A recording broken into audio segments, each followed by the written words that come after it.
So our goal, really, is just to clarify exactly how you get that custom GIF working. Okay, let's jump in. Step one. All right, so step one, it starts from the app's home screen.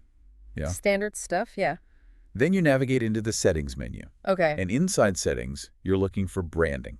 Ah, branding. Makes sense to put it there. Exactly. And in Branding, there's a Setup button. That's kind of the first main action. So, home, settings, branding, setup. Got it. Yep. Now, step two is where the magic happens, sort of. This is the GIF part. This is the GIF part. The source mentions a box. You just paste your GIF link right in there. The link. Okay. Not uploading a file then. No, just the link. Hmm. Seems easier, maybe. Yeah, probably less hassle on their end too. Streamlined. Could be. So you paste the link, and then there's just an Enable button. Click that. Paste link, click enable. That does sound simple. Pretty much, yeah. And the outcome, according to the source. What happens then? Your custom GIF plays whenever a question is asked to Naki. Oh, interesting. So every single time. Every time.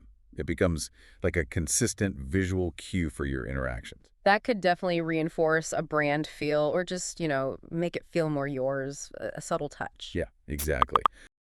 And, well, it makes you wonder, right?